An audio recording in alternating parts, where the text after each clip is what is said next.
Habaib datang ke Indonesia bukan untuk meraup daripada harta, enggak. Kami tidak mencari jabatan, enggak. Kenapa? Itu bukan didikan dari keluarga kami. Didikan keluarga kami, lihat bagaimana Al Habib Salim bin Ahmad bin Jindan, saya punya kakek, keluar masuk penjara. Kenapa bisa keluar masuk penjara? Membakar semangat perjuangan masyarakat Indonesia untuk merebut kemerdekaan, saudara. Al Habib Ali bin Abdurrahman Al Habsyi Kuitang, beliau yang memfatwakan ketika tanggal 17 Agustus Soekarno membacakan teks proklamasi mendeklarasi daripada kemerdekaan Indonesia. Beliau di hari Jumat itu, ba'da Jumat beliau fatwakan, sekarang saya fatwakan setiap tanggal 17 Agustus wajib pasang bendera merah putih di rumah-rumah kalian. Siapa yang nyuruh? Itu fatwa Habib Ali bin Abdurrahman Al Habsyi Kuitang. Bendera merah putih, siapa yang memberikan instruksi kepada Bung Karno untuk membuat bendera merah putih sebagai bendera Indonesia? Itu adalah fatwa Al Habib Idrus bin Salim Al Jufri Palu Al Khairat. Lambang negara Garuda, siapa yang buat? Al Habib Syarif Hamid Al Gadri dari Pontianak, keluarga baginda Nabi Muhammad. Lagu 17 Agustus, Pramuka, lagu syukur, siapa yang buat? Al Habib Husin Al Mutahhar dari Semarang, duriat baginda Nabi Muhammad. Jadi Anda jangan berpikir, ini habaib di Indonesia jasanya apa? Banyak, itu yang baru kecatat. Itu yang baru ketahuan, masih banyak lagi daripada keluarga Nabi Muhammad yang tidak mau masuk buku karena perjuangannya ikhlas karena Allah dan Rasul. Banyak, saudara. Siapa Imam Bonjol? Semua pasti bilang pahlawan. Ada lagi? Betul enggak? Imam Bonjol pahlawan Indonesia bukan? Pahlawan nasional bukan? Sekarang siapa namanya Imam Bonjol? Al Habib Muhammad Syahabuddin, beliau habaib dari kalangan bin Syahab. Imam Bonjol itu bin Syahab, masih daripada kakeknya Habib Rizik, saudara sekalian. Itu keluarga daripada Nabi Muhammad, keturunan Sayyidina Muhammad. Banyak lagi dari kalangan para dzurriyyat Nabi Muhammad SAW yang jasanya besar di Indonesia, tapi kita nggak ada yang tahu. Bakar bin Salim ini yang menurunkan daripada marga Al-Hamid. Ketika beliau meninggal, ini anaknya pamer keramat. Ayo siapa ini yang kira-kira ganti? Al-Hamid ngeluarin rantai emas dari langit. Rantai emas. Gedabrus. Alah, entot berut. Bagian habaib itu kalau ada anak cucu Syekh Abu Bakar bin Salim lagi bermain, ya kasih tahu. Sini Ikam, aku tahu Ikam ini keturunan Nabi habaib, tapi hati-hati dengan anak turunan Syekh Abu Bakar bin Salim. Anak turunan Syekh Abu Bakar bin Salim ini yang beriman bertakwa kepada Allah Ta'ala semuanya wali min auliyaillah. Berhati-hatilah kalian. Yang ditakutkan murka Allah Ta'ala. Bakar bin Salim ini sangat luar biasa.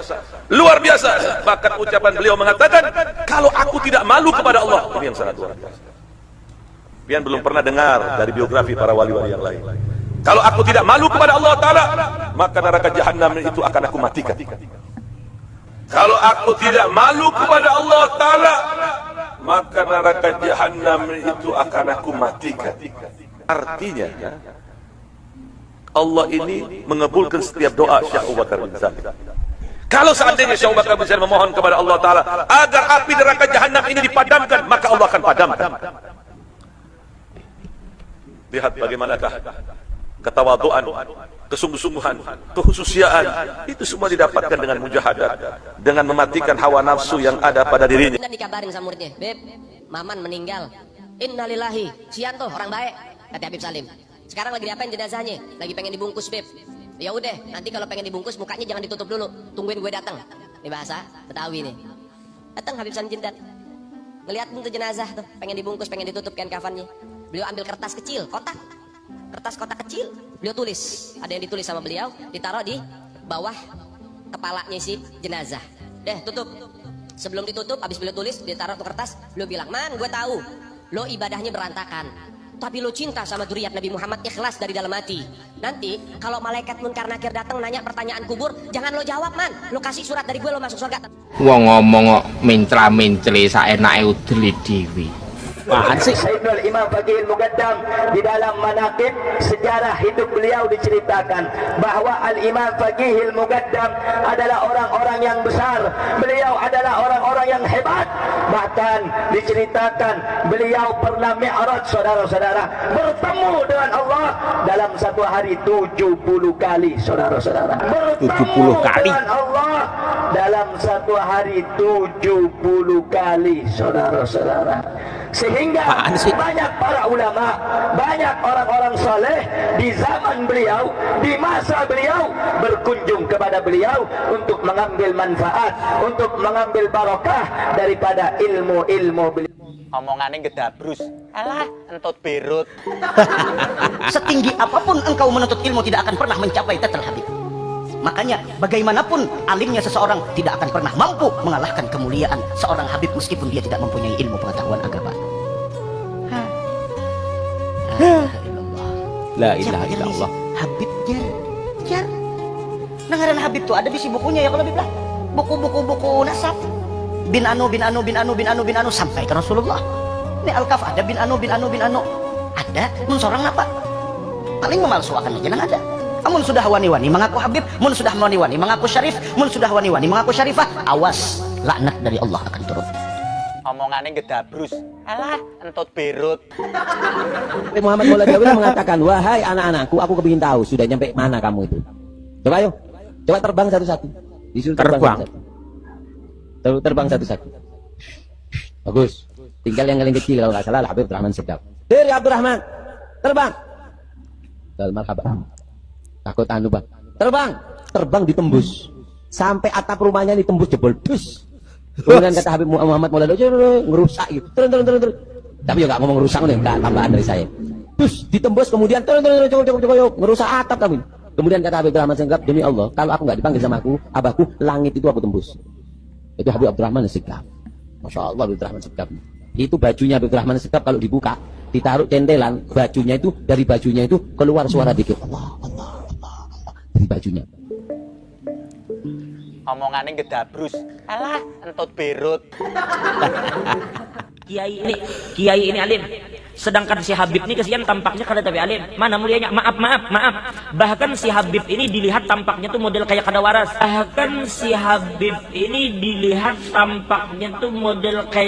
waras. Sedangkan ini alim, banyak memiliki pengikut, banyak memiliki jamaah, banyak memiliki pondok dan segala macam. Sekarang mana mulianya antara mereka? Maka ulama sepakat mengatakan bahwa tetap mulia Habib meskipun kada alim. Kenapa? Kenapa kemuliaan Habib ini tidak bisa disaingi oleh siapapun? Kemuliaan Habib ini tidak bisa disaingi oleh siapapun. Ya Allah, Habib Abdurrahman As-Segaf bin Muhammad Maulana Dawileh di luar bulan Ramadan beliau membaca Al-Quran dan menghatamkan Al-Quran sehari 8 kali saudara. Pagi 4 kali, malam 4 kali beliau menghatamkan Al-Quran di luar bulan suci Ramadan.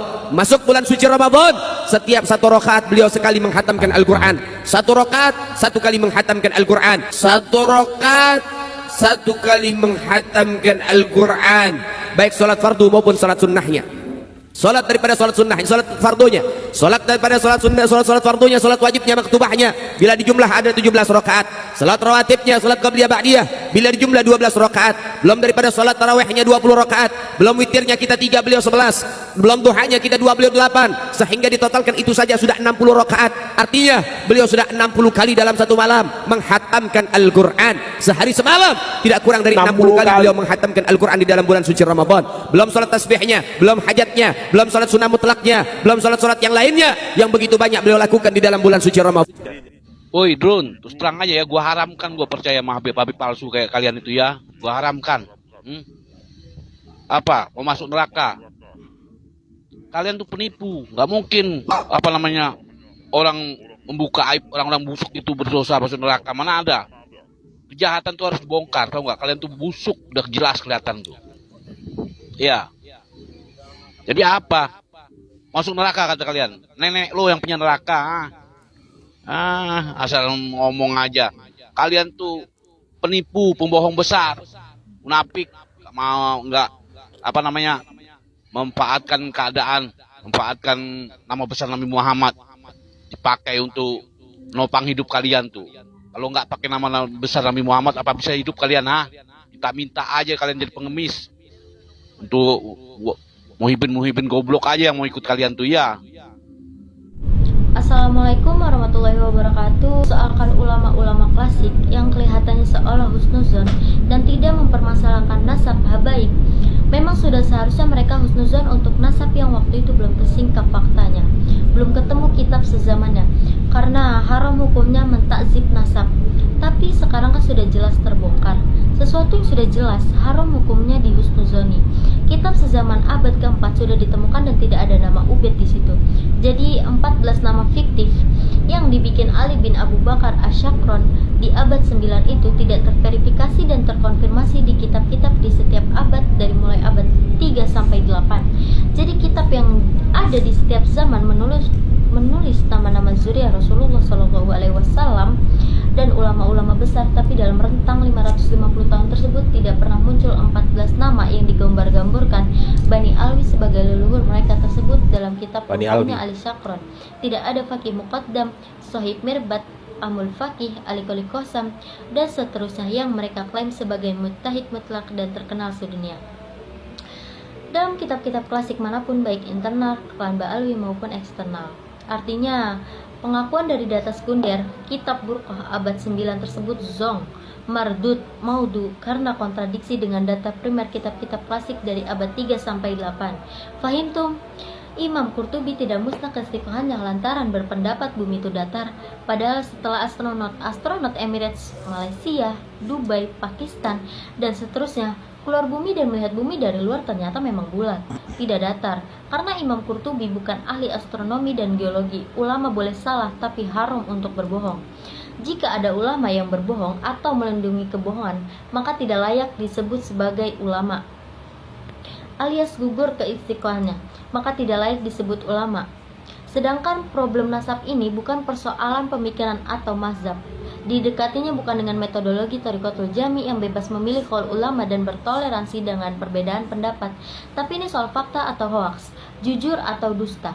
Sehingga dipakai sistem Thariqah Tarij yang mencari yang rozih, harus ketat memfilter dan menyaring data sampai ketemu kebenaran absolut yang tunggal dengan cara tariki bukan dengan cara fikih. Apalagi cuma berpakem pada syuhrah atau viral atau populer.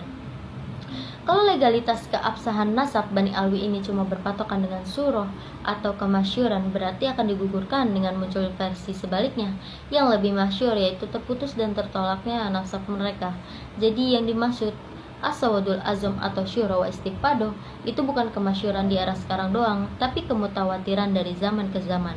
Artinya mutawatir terus secara mutasil atau tersambung dari mulai abad 3 sampai 9 dan sampai sekarang. Itu baru namanya syura au mutawatir yang levelnya di atas sahih.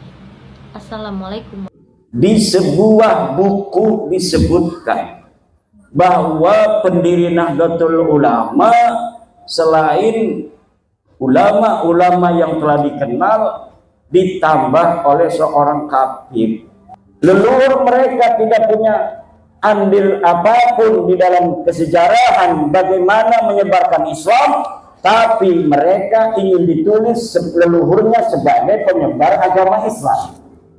Leluhur mereka tidak ada andil di dalam perjuangan kemerdekaan Indonesia, tapi hari ini mereka ingin dicatat leluhurnya sebagai pejuang kemerdekaan Indonesia. Padahal leluhur mereka adalah orang-orang yang ikut Belanda menjadi antek-antek Belanda. Al-Habib itu turunan Nabi, sedangkan keluarga Sultan Banten itu tidak terbukti sebagai keturunan Nabi. Dulu sekali. Sekarang mereka datang rame-rame mohon-mohon jarah bawa ribuan orang mohon maaf kepada Sultan. Tunduk-tunduk nangis-nangis di makam Sultan Hasanuddin. Ya Sultan, ya Sultan. Dulu ngeledek-ledek, sekarang datang rame-rame nangis-nangis. Sebagai petunjukan kepada Wali Songo, terutama Sultan Maulana Hasanuddin Banten bin Sunan Gunung Jati Syarif Hidayatullah. Tapi air mata buaya kita sudah tahu. Yang hadir mendapat keberkahan, dipanjangkan umurnya, disehatkan badannya, dibanyakin duitnya, anak-anaknya soleh-solehah, soleh-solehat kayak almarhum ya. Semoga kita semua yang hadir dihitung malam hari ini sebagai amal soleh. Idkhalus surur,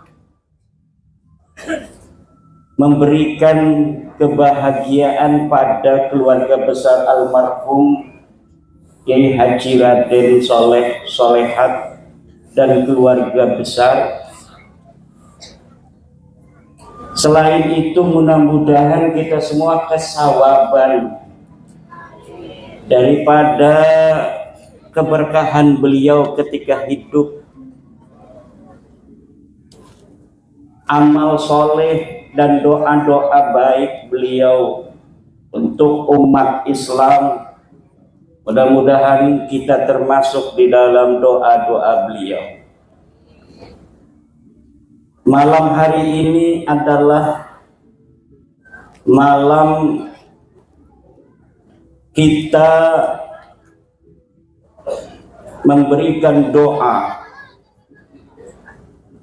untuk almarhum Kiai Saleh Salehat.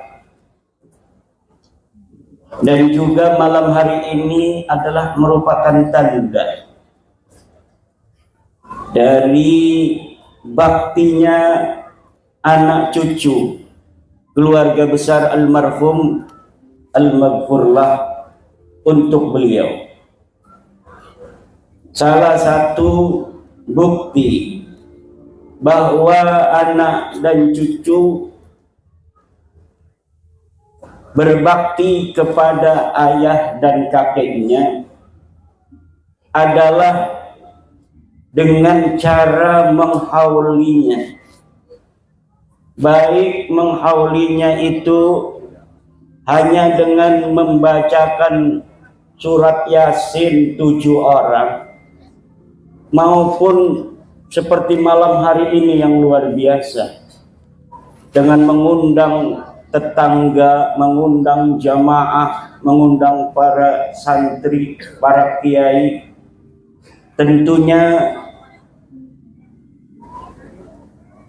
apa yang dipersiapkan terhitung sebagai amal bakti seorang anak kepada ayahnya, seorang cucu kepada kakeknya, seorang istri kepada suaminya.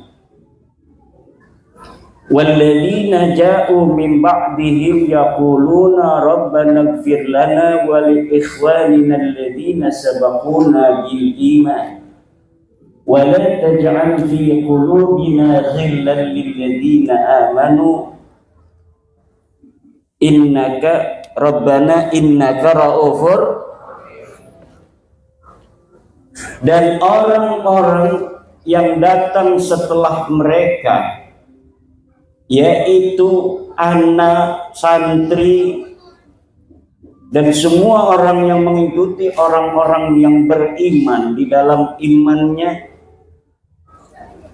mereka berkata, ya Allah, ampunilah kami dan ampunilah orang-orang yang telah mendahului kami dalam keimanan.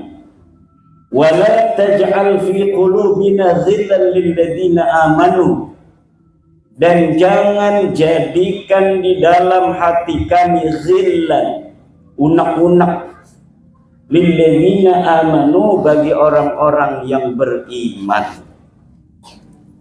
Kata Syekh Nawawi Tenara ketika menafsiri ayat wala taj'al fi qulubina ghillan,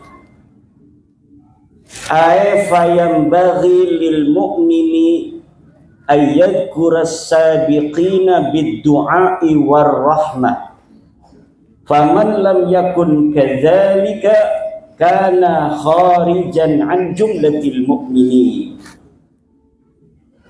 Kata Syekh Nawawi Tenara dalam tafsir Munirnya, sebanyumasnya, yang bagi sebanyumasnya. Kalau orang Jogja seyogyanya, kalau orang Banyumas sebanyumasnya. Lil mu'mini, bagi orang-orang yang beriman, ayat kuras sabiqin, untuk menyebut orang-orang yang telah lalu bidu'ai warahmah, dengan doa dan kasih sayang. Faman lam yakun kadzalik, maka siapa orang yang tidak seperti itu, tidak menyebut orang-orang yang telah tiada dengan doa dan kasih sayang, bi andakarahum bisu'in, seperti dia menyebut orang-orang yang telah lalu dengan kejelekan-kejelekannya, kana kharijan min jumlatil mu'minin, maka dia keluar daripada rombongan orang-orang beriman. Selain untuk menyebut orang-orang yang telah berlalu dari keluarga kita, yang telah tiada, haul juga adalah sebagai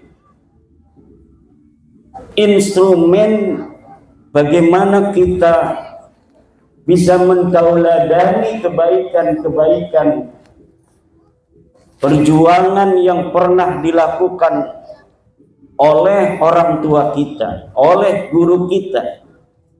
Kemudian kita mengikuti jalan-jalan mereka.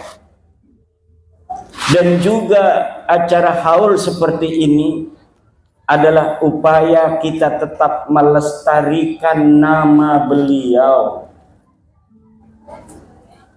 mencatat sejarahnya dalam memori, mencatat sejarahnya dalam ingatan.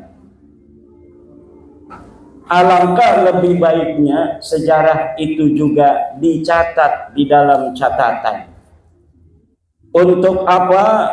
Agar suatu masa, suatu ketika sejarah ini tidak hilang dari ingatan.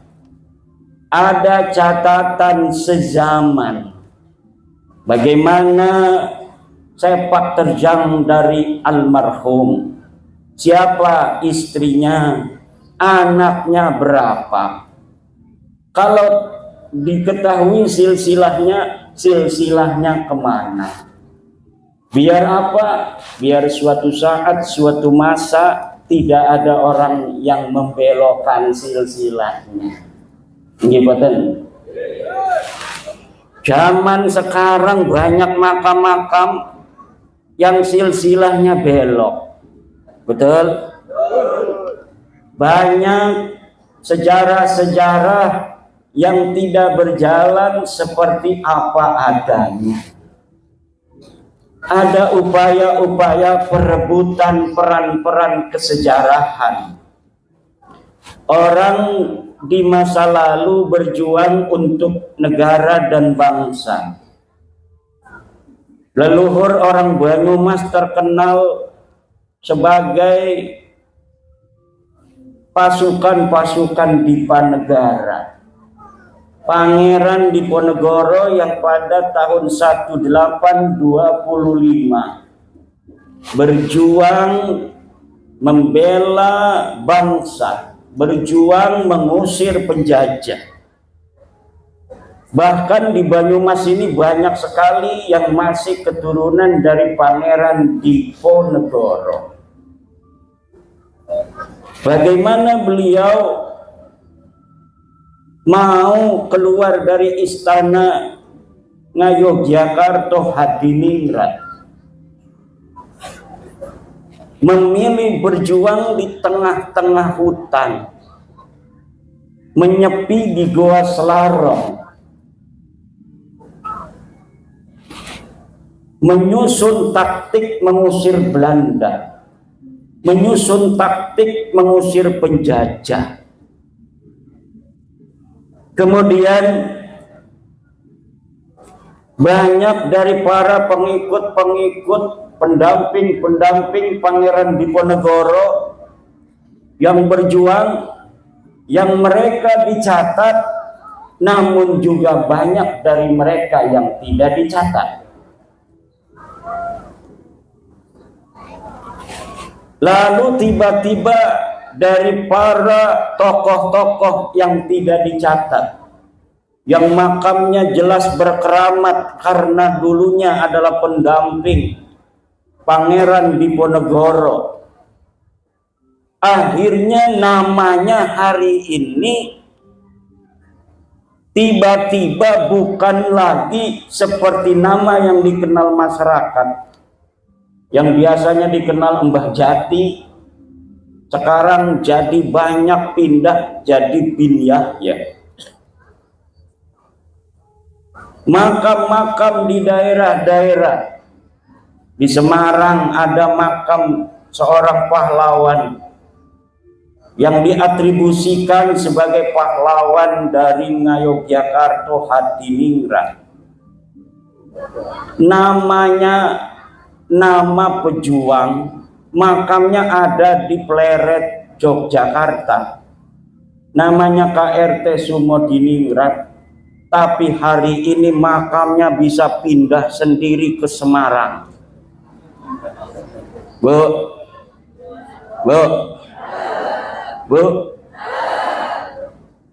kedengerin nggak?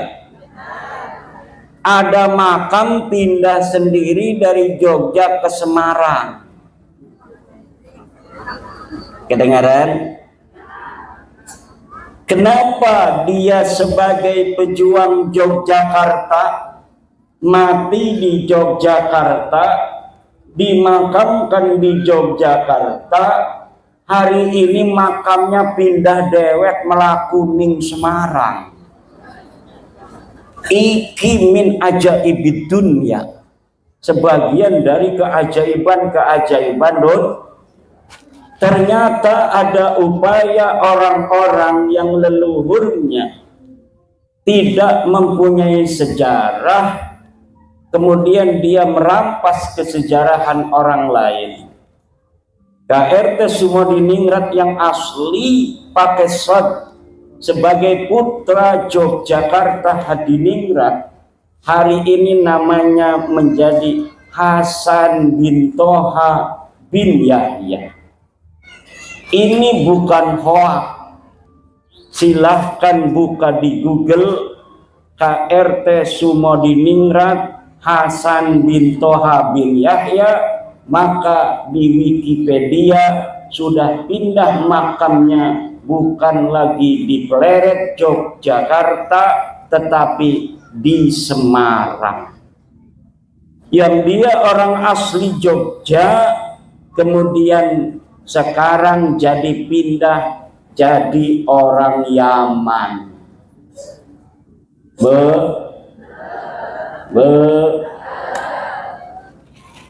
Nanti Kiai Raden Soleh Solehat, kalau hari ini anak cucunya nggak mau ngekholin, nggak mau ditulis juga sejarahnya, silsilahnya ke atas sampai Wali Songo, Sunan Prapen, Sunan Giri, itu nanti bisa jadi Bin Yahya juga. Apalagi kalau anaknya sudah jadi Wahabi, nggak mau ziarah. Anaknya sudah nggak mau ziarah. Kuburan orang tuanya, kuburan kakeknya nggak pernah ditongok-tongok. Itu akhirnya bisa ada yang mengklaim karena orang soleh, kata sebagian ulama, di makamnya itu akan ada malaikat-malaikat yang mengamini doa-doa orang yang mendoakan daripada orang soleh yang ada di dalam kuburan itu. Setelah dia mendoakan si sahibul qabri, kemudian dia mendoakan dirinya kepada Allah, maka doanya akan diterima dan dikabulkan oleh Allah Subhanahu. Orang NU suka ziarah, betul? Orang NU suka, cuma suka ziarahnya ya ziarah saja. Kiai-kiai kita ziarah sama santri ke Sunan Kalijogo, ya jarah, hadarat, baca Fatihah, baca Alif Lam Mim, baca ayat kursi, berdoa, pulang. Betul? Makamnya para wali tidak pernah dijadikan pusat kegiatan. Berbeda zaman sekarang, orang-orang Yaman yang ada di Indonesia dari marga Ba'lawi, kita lihat kalau nge-haul itu makamnya dihias-hias begitu cantik, nisannya itu nggak kelihatan karena dihias oleh kembang-kembang, kuburannya dihias kembang-kembang, kemudian jadi pusat kegiatan haul. Lah orang NU kalau haul ya di rumah, di pondoknya, bukan di makamnya. Betul? Ini haul, haulnya ya di rumah, haulnya di lingkungan kita. Gak ada orang NU haulnya di makam. Nanti yang hadir pocong kuntilanak. Nah, inilah bedanya tradisi kita ahli sunnah wal jamaah an-nahbiyah Nahdlatul Ulama dengan tradisi Ba'lawi. Beda, walaupun suka sama-sama ziarah, kita tidak mengagungkan kuburan. Kita bukan muadzimul qabri wa abidil qabri. Kiai-kiai jarah di Sunan Gunung Jati, ya jarah saja. Gak ada habis jarah nyium-nyium batu nisan kayak nyium istrinya. Gak ada. Betul apa tidak? Dan ini yang harus dijaga. Kenapa? Walau kita ini adalah orang yang suka ziarah, tapi kita bukan orang yang mengagungkan kuburan. Yang diagungkan oleh kita adalah Allah Subhanahu wa ta'ala. Jangan sampai kuburan menjadi pusat kegiatan, karena lama-lama kita akan nampak seperti orang yang menyembah kuburan. Kita mendoakan orang-orang yang sudah tiada dari keluarga kita. Kita mendoakan orang-orang yang berjasa pada masa lalu dalam menyebarkan agama Islam. Jangan sampai putus hubungan kita walaupun dia sudah tiada. Tapi bukan berarti kita harus nampak seperti orang yang menjadikan kuburan sebagai Ka'bah. Ka'bah kita ada di Mekah. Raudhah kita ada di Madinah. Hari ini kita lihat ada orang-orang yang menciptakan raudhah baru. Kita lihat kemarin seorang Habib yang ada di Solo, tetangganya Ki Ukit. Dia jarah ke Tarim, ini kuburan Fakih Muqaddam, ini kuburannya Habib siapa? Itu katanya antara kuburan ini dan kuburan itu raudhatun min riyadil jannah.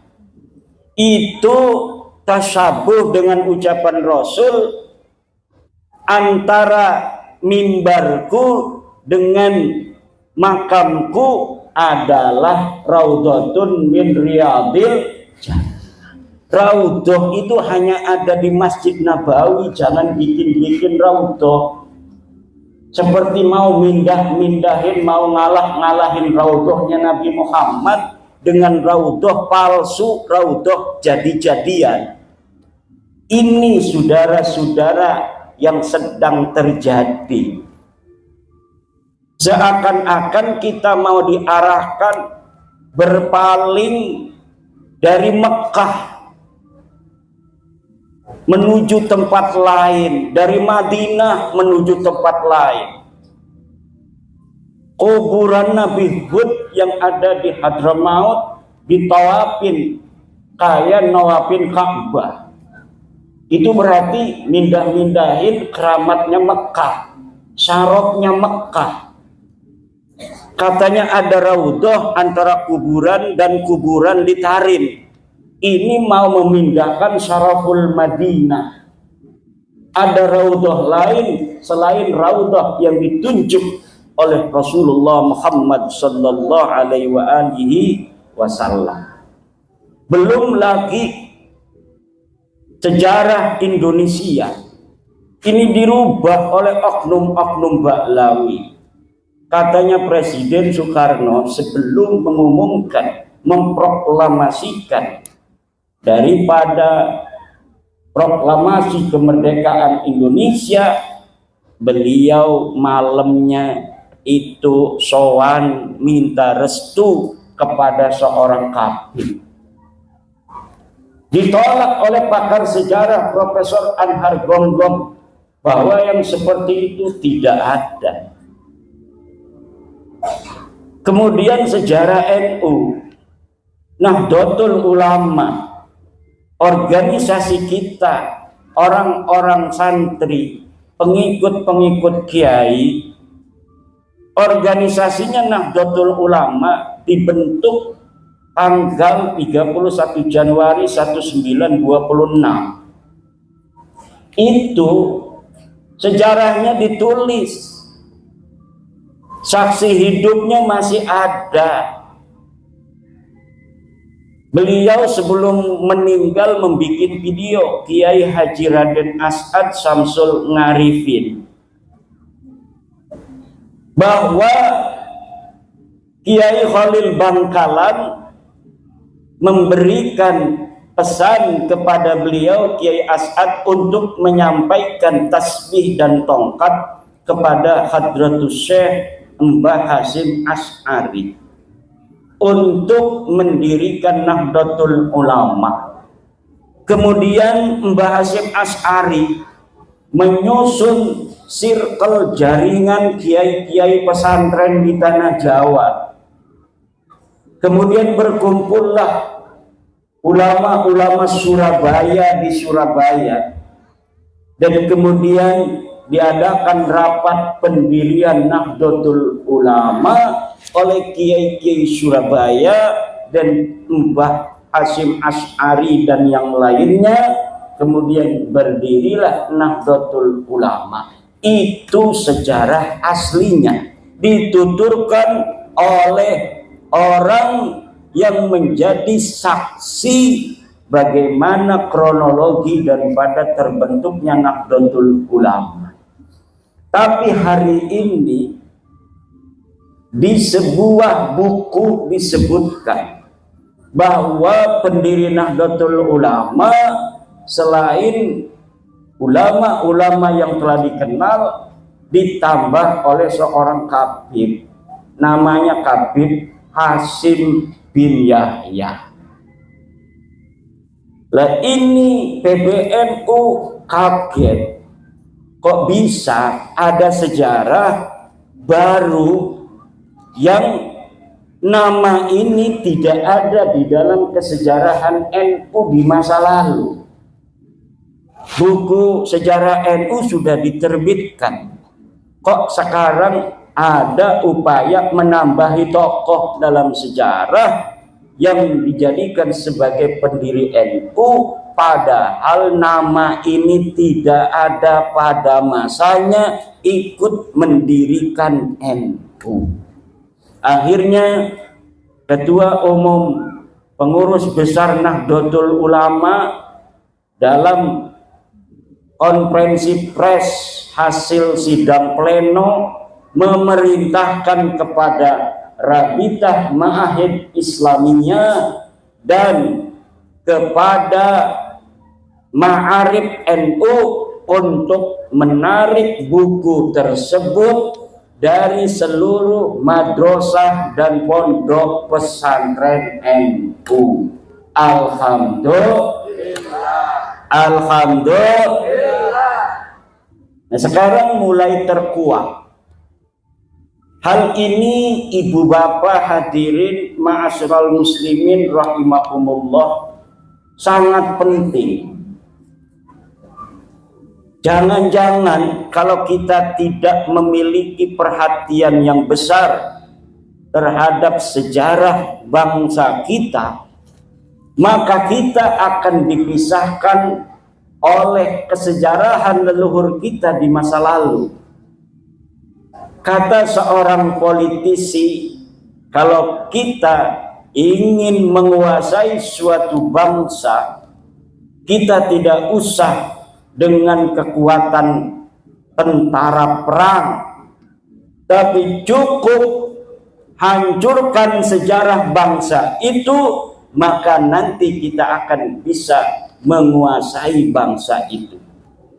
Politisi Jerman mengatakan, hapus sejarah suatu bangsa, maka satu generasi ke depan para bangsawannya akan merasa seperti orang biasa, dan pada generasi selanjutnya mereka akan menjadi seperti kambing. Sejarah bangsa kita yang luar biasa, ibu-ibu. Ibu-ibu ini turunan daripada bangsa Nusantara. Bangsa naon? Ngertos untuk bahasa Sunda? Ngertos? Alhamdulillah, saya yang gak bisa bahasa Sunda. Saya walaupun orang Banten ngomongnya Jawa, kayaknya mah pengen wong Banyumas. Wong Banyumas lumani Banten, karena pada saat Sunan Gunung Jati Syarif Hidayatullah diperintahkan untuk menyebarkan agama Islam, tentaranya masih tentara Demak. Tentara Demak itu ya dari Demak, Semarang, Brebes, Tegal, Banyuwangi, Pemalang, Cirebon, datang ke Banten. Jadi yang bersama dari para penyebar agama Islam Banten pertama itu banyaknya orang-orang Demak, orang-orang Banyumas. Maka ngomongnya bodoh. Orang oh kayak wong Solo. Ada ngapa? Wong Kresek Tenara ngomongnya ngapa? Apa sih lah? Ada karo Kang Agus Mariono dari PKC Cina. Kata Pak Andi Kurniawan, ini orang-orang yang sedang meluruskan sejarah Indonesia ini. PWI, Perjuangan Wali Songo Indonesia, Laskar Sabilillah ini antek-antek Cina komunis. Pimpinannya 3, 1 Agus Mariono. Ini orangnya nih, yang ketua PWI Banyumas. Itu disebutin oleh Andri Kurniawan, orang HTI. Kedua Mogi Tubagus Mogi Nurfadil. Ini antek Cina bener nih, kelihatan. Yang ketiga baru saya, Imaduddin, katanya antek Cina.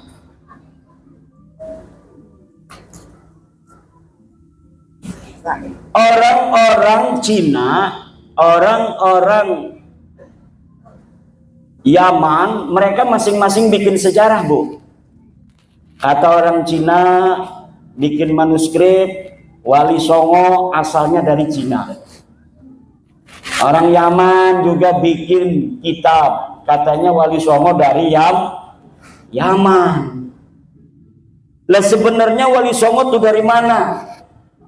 Ya, Wali Songo itu zuriat Rasulullah Muhammad sallallahu alaihi wasallam yang menyebarkan agama Islam di tanah Nusantara, dari Aceh, Mandailing, Natal, Minangkabau, Lampung, Banten, Jawa Tengah, Banyumas, Mataram, kemudian Surabaya, Madura, ke Bali, ke NTT, ke Papua, ke Maluku, Sulawesi, Kalimantan. Itu disebarkan oleh duriat Rasulullah Muhammad sallallahu alaihi wasallam pada abad ke-15 dan ke-16 Masehi. Tapi kemudian sekarang ada manuskrip bahwa Wali Songo itu nasabnya ke Cina. Namanya Cina semua. Ada lagi satu manuskrip rebutan ini bahwa Wali Songo nasabnya ke Yaman. Lah, ini sebenarnya kemana Wali Songo? Kita keluarga Wali Songo memiliki manuskrip yang setelah bab nasab ini muncul ke permukaan mulai dibuka. Alhamdulillah sedang dikaji secara mendalam oleh Naqobah Ansab Auliyaut Tis'ah. Dan kemarin ketika Rizik Syihab berceramah keliling di Jawa Barat mengatakan bahwa Wali Songo adalah Ba'lawi, langsung dibantah oleh ketua Naqobah Ansab Wali Songo, Kiai Haji Ilzamuddin dari Madura, bahwa Wali Songo bukan Ba'lawi.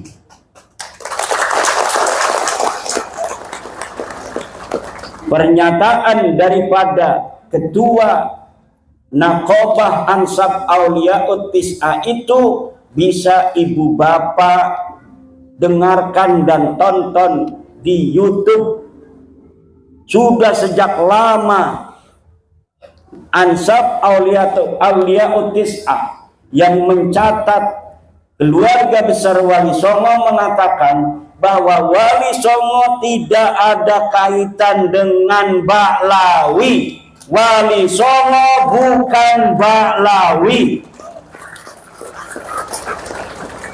Wali Songo bukan Assegaf, Wali Songo bukan Syihab, Wali Songo bukan Semit, Wali Songo bukan Al-Idrus, Wali Songo bukan bin Yahya.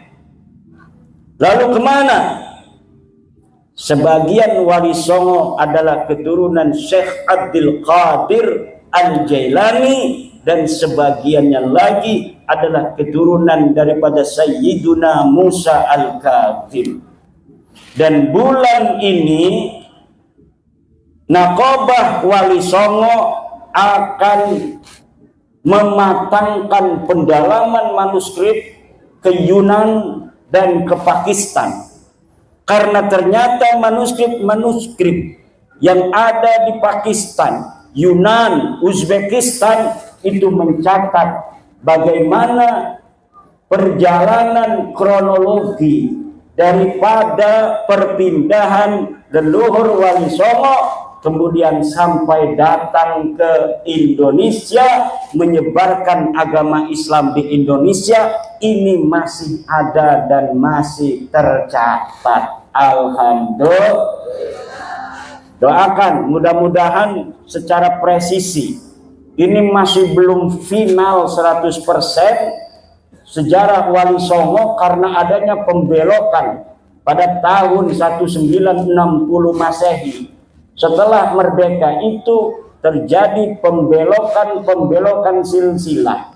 Yang pertama, pembelokan yang bisa saya deteksi dari kitab-kitab karya Salim bin Jindan, seorang habib yang dia menulis silsilah daripada Mbah Khalil Bangkalan, kemudian silsilahnya disambung ke Ba'lawi. Yang kedua yang telah diterbitkan oleh Ba'lawi adalah kitab Samsuddohiro. Kitab Samsuddohiro karya Abdurrahman Al-Maskur tahun 1984, baru puluhan tahun kemarin, mencatat silsilah Wali Songo disambungkan kepada seseorang bernama Abdul Malik Azmat Khan bin Alwi Amul Faqih bin Muhammad Sohib Mirbat Ba'alawi. Ternyata setelah saya mempelajari sosok-sosok ini yang disebutkan oleh Ba'lawi untuk nama-nama yang disambungkan kepada Wali Songo, semuanya namanya fiktif. Namanya fiktif. objektif. Tidak ada orang bernama Abdul Malik Azmat Khan. Tidak ada orang bernama Abdul Malik Azmat Khan. Ketika Ba'alawi setelah diteliti oleh saya, nasabnya tidak tersambung kepada Rasulullah Muhammad sallallahu alaihi wasallam, mereka tidak mau putus sendirian. Mereka ingin Wali Songo juga bareng-bareng putus. Akhirnya dulu mereka mengatakan kayak Bahar Smith bahwa Wali Songo tidak punya keturunan. Sekarang mereka mengakui rame-rame Wali Songo punya keturunan. Dulu silsilah Wali Songo ke Nabi Muhammad suruh diturunkan yang dipasang oleh kiai-kiai itu bahwa Wali Songo tidak tersambung. Pakar nasab mereka masih ada di YouTube mengatakan bahwa Wali Songo tidak tersambung kepada Nabi Muhammad.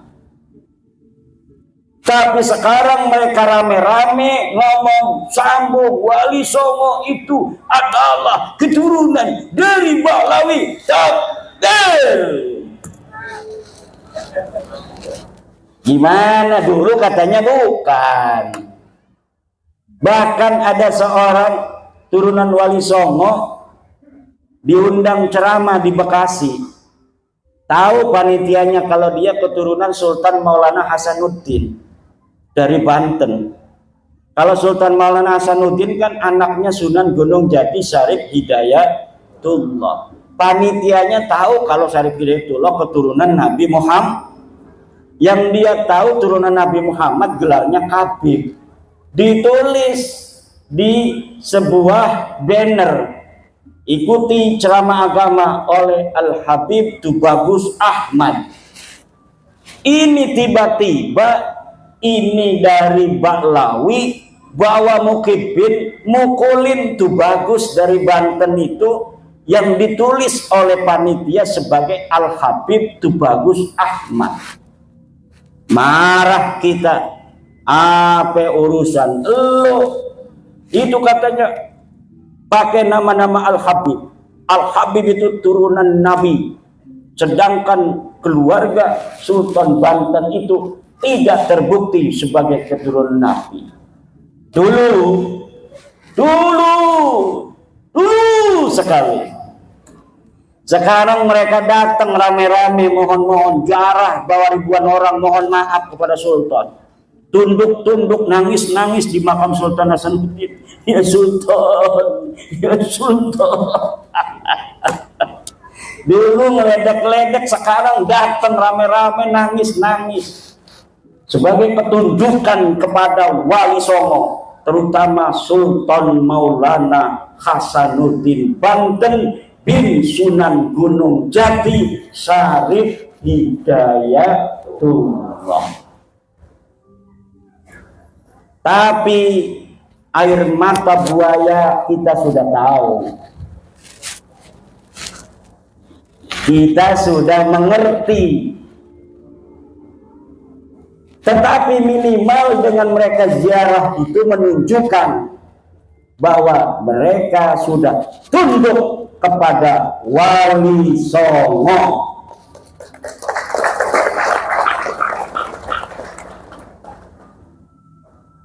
Karena memang dalam kesejarahan Islam di Indonesia, dukhulul Islam di Nusantara disebarkan oleh Wali Songo. Syuhrah wal istifadah dari masa ke masa bahwa penyebar agama Islam di Indonesia adalah Wali Songo. Wali Songo itu apakah hanya 9? Bukan. Wali Songo itu istilah untuk orang-orang yang setiap generasi menyebarkan agama Islam di Nusantara. Tetapi untuk di Jawa itu jumlahnya kebetulan 9. Jadi ketika kita mengatakan penyebar agama Islam di Indonesia adalah Wali Songo, itu maksudnya adalah wali-wali walaupun bukan 9 yang ada di Nusantara.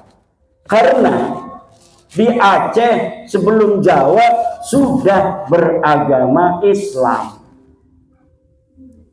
disebarkan oleh para wali-wali di Riau, di Jambi, di Palembang, Mandailing, Natal, Minangkabau, dan sekitarnya. Itu Islam sudah masuk terlebih dahulu, kemudian masuk ke tanah Jawa. Kebetulan di tanah Jawa mengalami kegemilangan penyebaran Islam. Di tanah Jawa ini orang-orang yang menyebarkan agama Islam waktu itu ditulis oleh Agus Sunoto memiliki kecemerlangan, memiliki kegemilangan di dalam menyebarkan agama Islam. Akhirnya dalam waktu yang tidak terlalu lama, orang Jawa mayoritas masuk Islam pada abad ke-15 dan ke-16. Alhamdulillah. Kalau melihat dari Banten saja, Banten secara gemilang masuk Islam keseluruhan itu kalah dengan orang Banyumas. Kenapa? Karena Banyumas lebih dekat dengan Demak. Sudah ada orang Islam di Banten, masih di daerah utara, daerah-daerah pantai yang memiliki interaksi dengan pedagang-pedagang Islam dari Arab, dari Pasai, dari Perlak, Gujarat.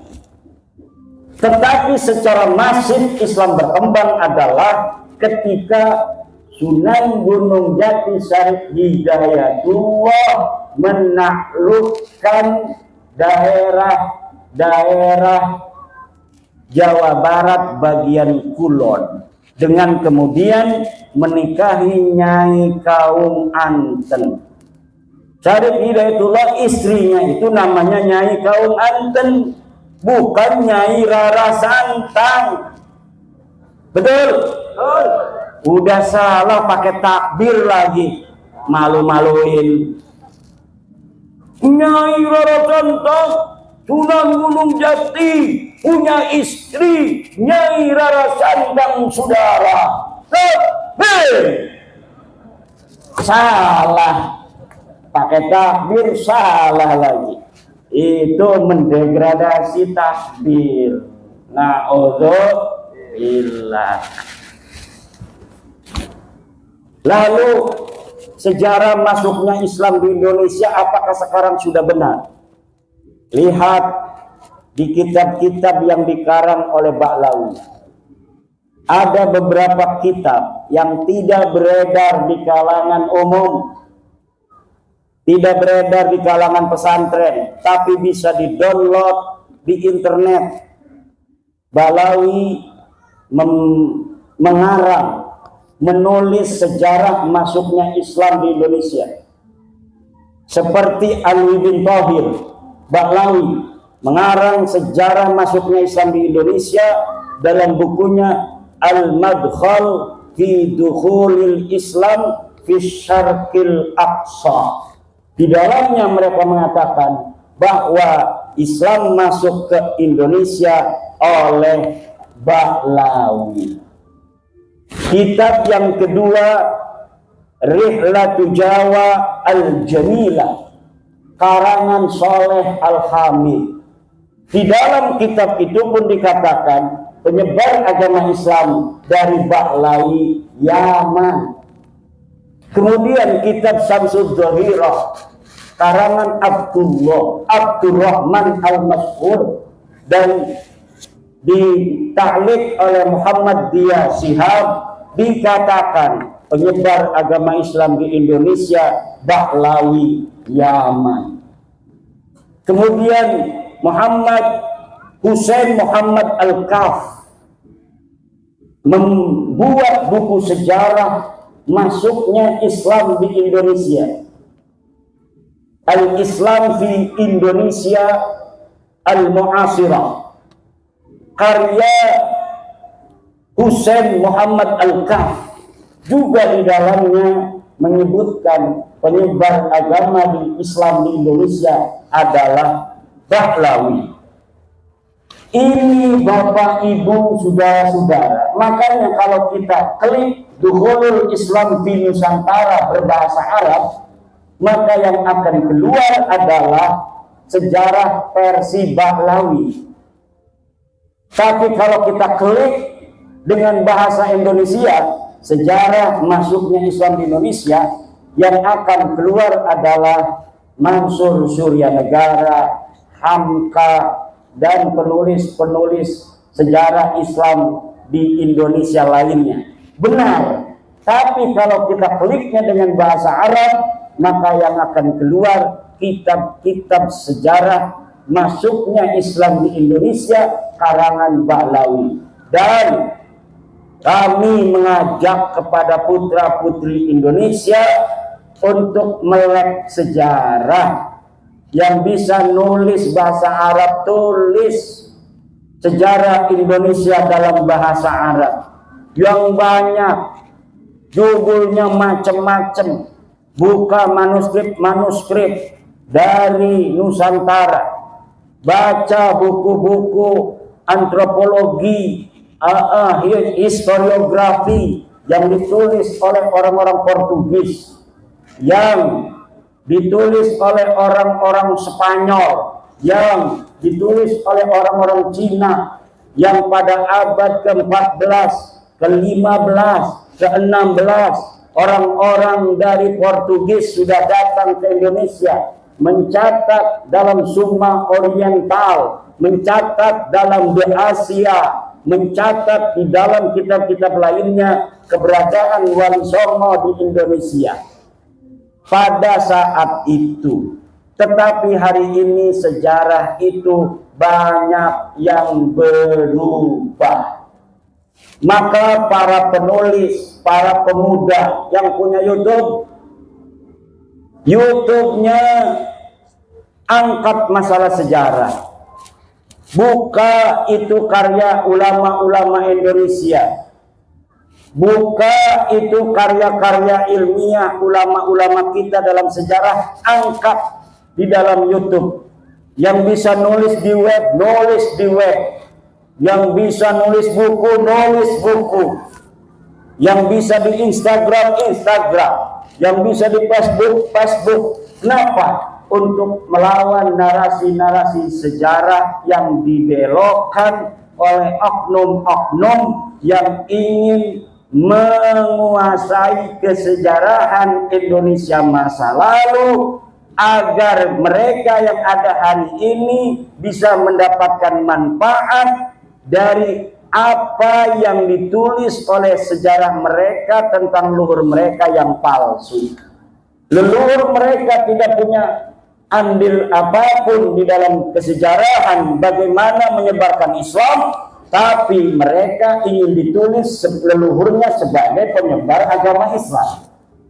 Leluhur mereka tidak ada andil di dalam perjuangan kemerdekaan Indonesia, tapi hari ini mereka ingin dicatat leluhurnya sebagai pejuang kemerdekaan Indonesia. Padahal leluhur mereka adalah orang-orang yang ikut Belanda menjadi antek-antek Belanda. Surat-surat mereka masih ada. Bagaimana korespondensi mereka dengan Belanda? Doa-doa ulama-ulama mereka masih ada sampai sekarang di Leiden, Belanda. Saya pernah ke perpustakaan Leiden di Belanda, membaca doa-doa ulama-ulama mereka untuk kerajaan Belanda, untuk Ratu Wilhelmina, agar kekuasaannya di tanah Nusantara dilanggengkan oleh Allah Subhanahu wa Ta'ala. Tapi hari ini mereka ingin leluhurnya dianggap sebagai pejuang. Atau cara yang lain adalah orang-orang yang sudah jelas pahlawan seperti Imam Bonjol, kemudian nasabnya disimpangkan ke Bahlawi. Katanya Imam Bonjol itu marganya bin Syihab, Pangeran Ponegoro marganya itu Bakbud apa? Asegaf. Macam-macam itu dibelokkan. Di Ponegoro marganya apa katanya? Ada Asegaf dari keluarga Bakbud, menganggapnya Pangeran Ponegoro Bakbud. Kemudian dari keluarga bin Yahya menganggapnya bin Yahya. Nah, nanti yang benar yang mana? Semuanya pengen leluhur mereka dianggap pahlawan. Walaupun mereka yakin itu pahlawan palsu, kenapa mereka enggak takut kepada Allah ketika mereka memalsukan itu? Ini pertanyaan besar. Kok kayak enggak takut sama Allah? Kok enggak kayak percaya adanya hari hisab? Mereka tahu Pangeran Diponegoro itu adalah putra daripada Hamengkubuwono III. Udah tahu ada sejarahnya. Dia asli orang Jawa. Tapi kenapa kemudian mereka tidak malu untuk membelokkan leluhurnya Pangeran Ponegoro diakui sebagai orang Yaman? Ini tidak masuk akal-akal fitri. Ini ada masalah dengan akal mereka ini. Kalau sampai ketahuan apa enggak malu? Buktinya sekarang sudah ketahuan. Tapi pelangga-pelangga bayar aku. Kemeliti. Kemudian ada Mbah Abdul Malik Banyumas. Mbah Abdul Malik Banyumas asli wong Banyumas, ngomongnya apa? Katanya itu adalah bin Yahya. Masya yang masih hidup Al-Mukarram As-Syekh Maulana Roma Irama. Daripada Maulana-Maulana yang lain itu yang jelas saja sih. Perjuangannya pada Islam, Roma Irama, betul. Lagu-lagunya kita dengerin, lagu Roma Irama, Masya Allah, sebujur bangkai, kita ingat mati. Betul. Daripada orang ceramah halu-halu, mi'raj 70 kali, leluhurnya bisa membuat rantai dari emas, bisa susah. Luar biasa itu keramat-keramat, memadamkan api neraka, bisa menyalati orang yang mati walaupun leluhurnya sudah mati ratusan tahun. Dicekoki umat Islam Indonesia dengan khurafat-khurafat. Wih, kayak orang Muhammadiyah, orang Wahabi ngomong khurafat-khurafat katanya. Bukan, Pak. Karomah dan khurafat itu beda. Kalau di dalam kitabnya Imam Asy'arani itu menulis keramat-keramat para aulia. Walinya ada, keramatnya zahir. Orang tahu semua, ditulis oleh Imam Asy'arani, itu namanya keramat. Tapi kalau orang biasa kayak Muhammad Sohib Mirbat yang tidak ada keterangan dia ulama, kemudian disebutkan keramatnya, itu namanya khurafat, cerita-cerita palsu. Untuk apa tujuannya? Glorifikasi leluhur mereka yang tidak mau kalah dengan wali-wali lain yang ditulis keramatnya. Kalau Syekh Abdul Qadir Jailani, keramatnya zahirun muntasyarun, itu ditulis dan ada saksi dari kitab-kitab yang satu masa dengan Syekh Abdul Qadir Al-Jailani. Syekh Abdul Qadir Al-Jailani satu masa dengan Ibnul Jauzi. Ibnul Jauzi menulis dalam kitabnya bahwa ada di Baghdad seorang ulama besar namanya Syekh Abdul Qadir Al-Jailani, seorang sufi yang sangat dicintai oleh orang-orang yang awam, yang dia menulis kitab-kitab, keramatnya dohir disaksikan orang banyak.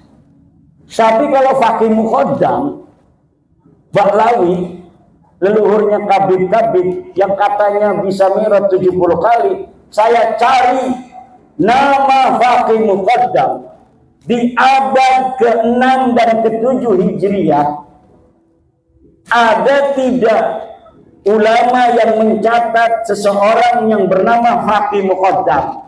Tidak ada seseorang yang bernama Fakih Muqaddam. Dia orang Tarim, dia orang Yaman. Kitab di abad ke-7, ke-8 banyak sudah ditulis tentang ulama. Siapa saja yang ada di Tarim, tidak ada yang menyebut seseorang bernama Fakih Muqaddam yang dianggap wali dan keramat pada masa dia hidup, apalagi bisa mi'raj ke langit 70 kali dalam sehari. Terayat.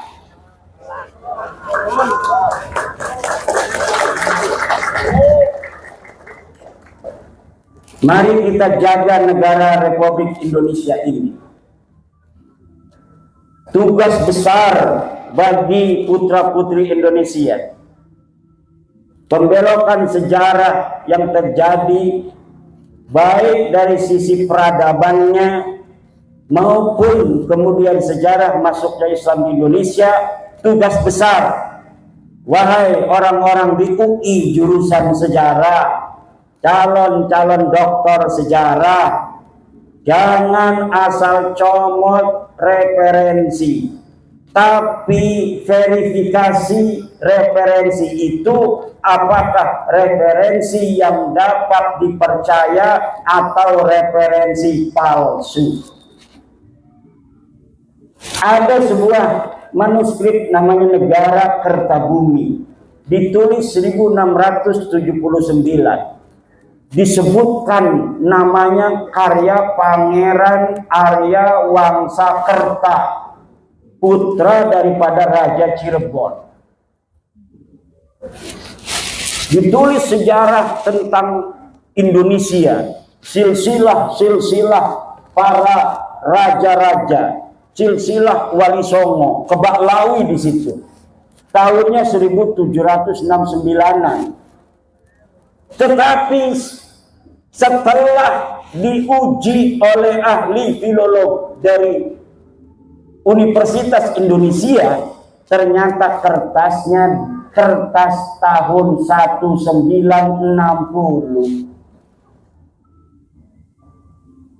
Nama manuskripnya manuskrip Negara Kertabumi. Yang bawa HP, tulis ketik di Google search Negara Kertabumi palsu. Di situ Anda akan bisa membaca bagaimana pendapat para ahli tentang manuskrip Negara Kertabumi, yang salah satu yang ada di dalamnya menyebutkan silsilah Sunan Gunung Jati adalah binnya sama dengan Habib.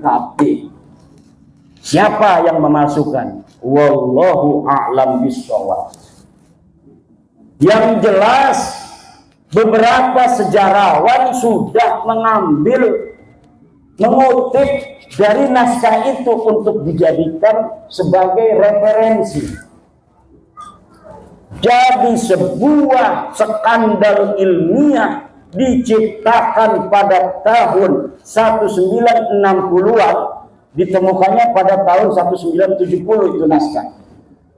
Bisa jadi kertasnya itu kertas tahun 1960, tetapi ditulisnya 1970. Karena waktu itu kebetulan Pemda Jawa Barat sedang ada proyek untuk pencarian manuskrip. Mungkin ini skandalnya, ya ini lagi ada proyek nih ratusan juta, kita bikin aja manuskripnya nanti supaya dibeli oleh pemerintah daerah waktu itu yang lagi mencari kesejarahan tanah Sunda. Ini sekarang ini saya dapat untuk mengira-ngira, menganalisa kenapa sekarang ini saya agak cerdas di dalam membongkar kepalsuan-kepalsuan sejarah. Karena semenjak saya meneliti nasab Ba'lawi yang sudah terbukti bukan keturunan baginda Nabi besar Muhammad SAW ini, saya banyak membaca kitab-kitab sejarah Ba'lawi yang setelah dikolaborasi dan dimuqabalah dengan kitab-kitab lainnya, ternyata sejarahnya palsu. Bahkan ada satu kitab yang namanya Tarikh Sambal, baru diketemukan katanya manuskripnya, ternyata setelah diteliti pada abad 10 Hijriah itu yang dikatakan adalah sebagai tahun di mana Syekh Sambal ini hidup, ternyata orangnya saja Syekh Sambal ini terindikasi kuat fiktif. Dan kalau misalnya kitab Tarikh Sambal ini betul-betul dibuat dari manuskrip abad yang ke-10, mana sekarang manuskripnya? Katanya manuskripnya sudah hilang lagi. Kemudian ada kitab manuskrip asli, namanya manuskrip Tarikh Ibnu Hisan. Di dalam Tarikh Ibnu Hisan tidak ada berita tentang Fakih Muqaddam. Tetapi kemudian ketika dicetak oleh Muhammad Al-Habsyi, di dalam versi cetaknya itu ada nama Fakih Muqaddam. Akhirnya saya sekarang berkesimpulan, sejarah Indonesia pun tidak aman dari pembelokan-pembelokan pada masa lalu. Maka kerja keras Mbah Dunyo akhirat. Ini youtuber-youtuber cerdas dari Banyumas, karena memang terahnya ini terah pejuang orang-orang Banyumas. Youtubernya juga nggak punya urat takut sama sekali. Youtuber lain itu pada ngumpet, wajahnya nggak kelihatan, ada yang pakai topeng segala. Lah ini youtuber Banyumas, wajahnya yang ganteng itu kelihatan. Masya Allah.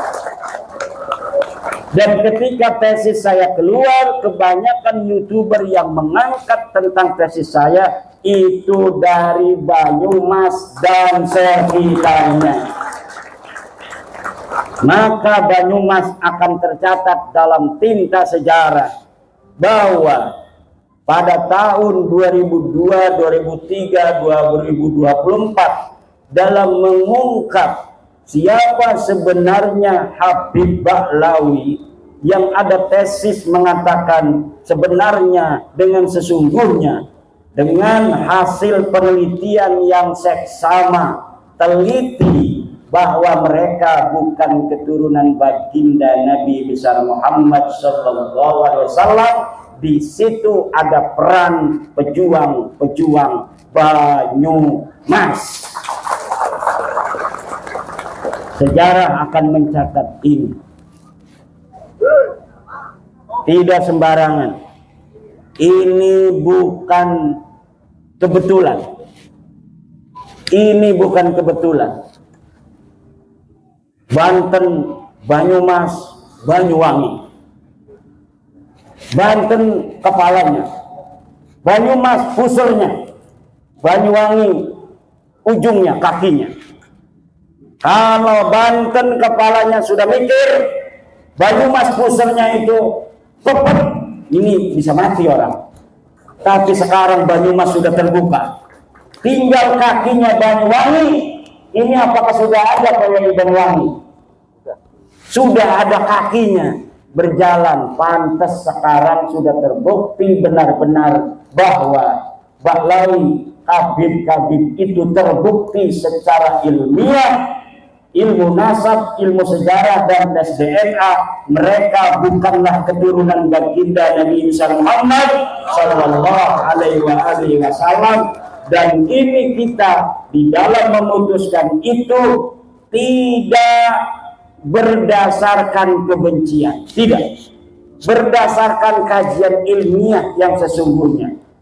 Kita kasihan kepada mereka. Sekarang kita kasih tahu, ente Bib bukan turunan Nabi, maaf. Ini buktinya sejarah. Kitab-kitab sejarah tidak mencatat keluarga ente sebagai turun Nabi. Ini kitab-kitab nasab, leluhur ente tidak dicatat sebagai keturunan Nabi. Ini hasil tes DNA keluarga ente dari Yaman. Sudah 180 orang yang tes DNA dan semua tes DNA haplogrupnya G. Kalau keturunan Nabi, haplogrupnya J1.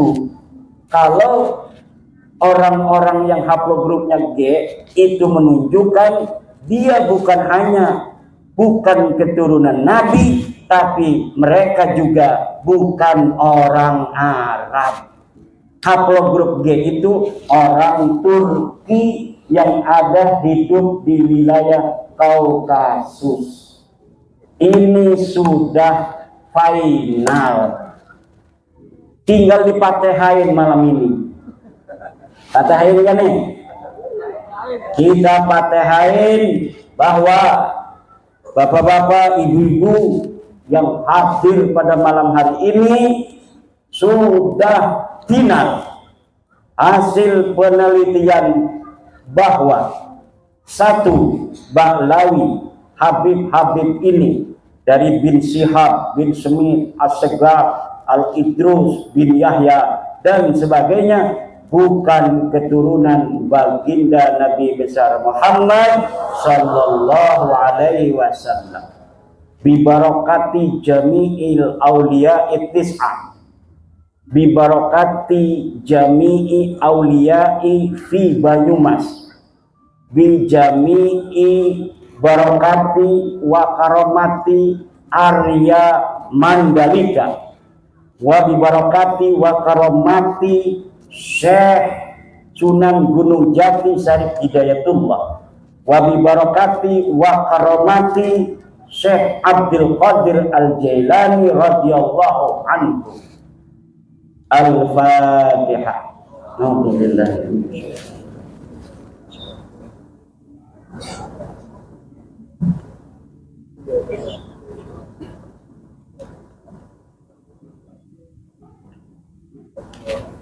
Dan semoga orang tua kita, guru kita bersama Kiai Haji Raden Soleh Solehat, ya Allah, Kau angkat derajatnya setinggi-tingginya, Kau ampuni segala dosa-dosanya, Kau terima segala amal baiknya, anak cucunya semoga Kau jadikan para ulama-ulama besar, pemimpin-pemimpin bangsa dan negara. Dan ya Allah, yang hadir pada malam hari ini dalam haulnya, semoga semuanya diangkat derajatnya oleh Allah, diberikan kesehatan dan keselamatan, panjang umur, kaya raya, pangkatnya tinggi.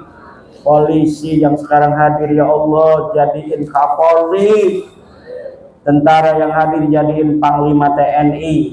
Kalau tidak beliau nanti anak cucunya, amin ya Allah ya Rabbal. Banser PWI yang hadir banyakin duitnya, kaya raya, bikin pabrik semuanya, amin. Kita bangun Banyumas sini pabrik sendal, sini pabrik sepatu yang punya Banser dan PWI, amin. Ibu-ibunya nikahin anak perawannya sama Banser. Kiai aja dijaga, apalagi anak ibu-ibu. Amin. Mau pilih Banser apa pilih Kiai? Jawab. Banser kalah. Kayaknya Kiai katanya. Bu, Kiai mah udah punya istri, nggak apa-apa. Bu, sama Kiai boleh. Udah punya istri nggak apa-apa. Kalau Banser masih jejaka, Kiai udah punya si boleh nggak apa-apa. Itu jawab sendiri saya. Bu, Bapak, alhamdulillah silaturahmi kita malam hari ini insya Allah diberkahi oleh Allah Subhanahu wa Ta'ala, dan semoga PWI yang diketuai oleh Kang Mas Agus Mariono akan dilantik nanti pada tanggal 10 akan membawa barokah dan manfaat untuk umat Islam khususnya di Banyumas, umumnya di Indonesia. Mari kita ingatkan generasi muda kita untuk menjaga sejarah bangsa Indonesia, untuk menjaga sejarah Islam Indonesia, untuk menjaga sejarah jam'iyah kita, jam'iyah Nahdlatul Ulama, untuk menjaga kiai-kiai Nusantara, kemuliaannya dan kehormatannya, untuk menyebarkan paham toleransi, menyebarkan paham-paham kebangsaan, persatuan. Kita tidak memusuhi siapapun. Yang sedang kita luruskan nasab mereka bukan berarti kita membenci mereka. Betul?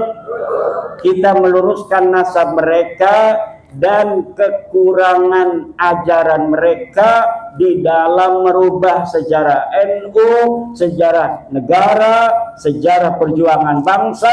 Kalau itu sudah tidak dilakukan, mereka ingin hidup bersama kita, kita harus terima. Siap? Kita orang Nusantara diajari budi luhur yang tinggi tiada tara. Betul? Kita diajari oleh orang tua kita kesopanan, kita diajari kesantunan, kita diajari kasih sayang terhadap siapapun.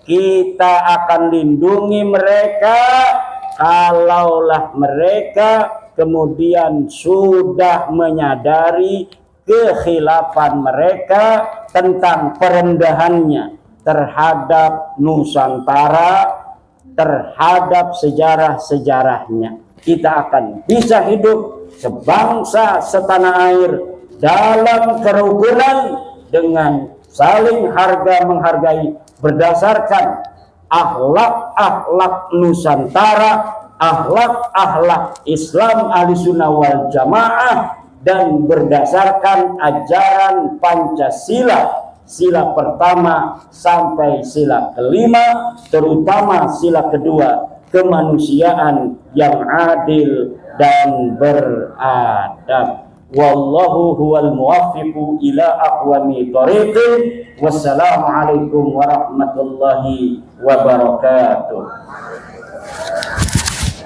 Itulah tadi beberapa ungkapan dari para habib-habib yang dianggap kontroversi dan tidak sesuai dengan apa yang telah diucapkan. Banyak sekali pihak-pihak yang begitu kagum akan cerita-cerita yang dilontarkan oleh para habib-habib tersebut. Namun di balik itu ada rahasia, dan saat ini terbongkar bahwa kaum Ba'alawi ini terputus nasabnya dari dzurriyyah Rasulullah SAW. Serta tadi kita sudah dengar bersama ceramah dari Kiai Haji Imaduddin Utsman Al-Bantani yang membahas tentang kebenaran bahwa Wali Songo, sebagian dari Wali Songo yaitu dzurriyyah Rasulullah SAW. Bagaimana menurut pendapat teman-teman semua? Silakan lanjut di kolom komentar. Terima kasih sudah mengikuti channel ini. Semoga teman-teman semua sehat selalu dan dilancarkan segala urusannya, dikabulkan segala hajatnya. Akhirul kalam, wabillahi taufiq wal hidayah, waridha wal inayah. Wassalamualaikum warahmatullahi wabarakatuh.